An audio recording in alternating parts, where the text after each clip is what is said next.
6 నెలలు ఇక్కడ రాత్రి పగళ్ళు పని చేపించి డిసెంబర్ నుంచే ఈ ప్రాంతంలో కూరగాయలు పండ్లు అమ్ముకునే విధంగా ఇక్కడ పనులను ప్రారంభించాలి. 100% అభివృద్ధి 2 నెలల్లో పూర్తి చేయాలని నేను తుమ్మల నాగేశ్వరరావు గారికి సూచన చేసిన.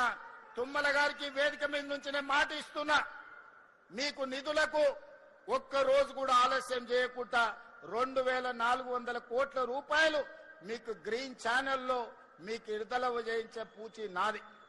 మరి పనులు నిర్మాణం చేయించుకునే బాధ్యత మీది, మల్రెడ్డి రంగారెడ్డి గారిది, శ్రీధర్ బాబుది.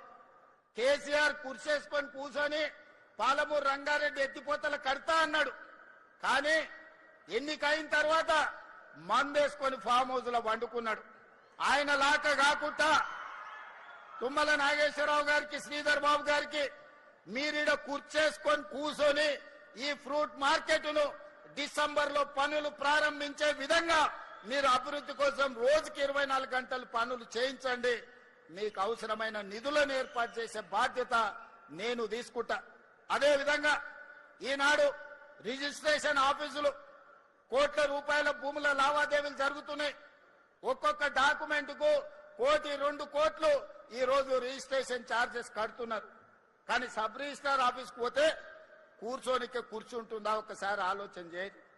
గంటల కొద్దీ నిలబడితే కూర్చోవడానికి కుర్చీ ఉండదు. వయసు మీద పడ్డ వాళ్ళు బాత్రూమ్కి వెళ్దామంటే అక్కడ బాత్రూమ్ ఉండదు. ఆకలై ఛాయ్నో బిస్కెట్టో తినాలంటే అక్కడ క్యాంటీన్ ఉండదు.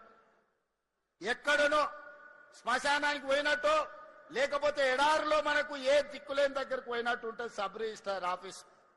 నేను అడిగిన రెవెన్యూ మంత్రి శ్రీనివాసరెడ్డి గారిని, శ్రీనివాసరెడ్డి గారు ప్రతి సంవత్సరం నీకు రిజిస్ట్రేషన్ నుంచి 15-16 వేల కోట్ల రూపాయల ఆదాయాన్ని ఇస్తున్నారు.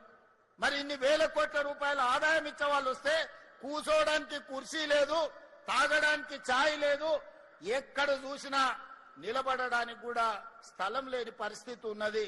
ఇది మంచిదా? కస్టమర్ ఈజ్ అవర్ గాడ్ అన్నారు. మరి అట్లాంటి వాళ్లను మీరు ఇట్లా నిలబడితే మంచిదా అని అడిగిన. అందుకే ఆయన ఆలోచన చేసిండు. ఔటర్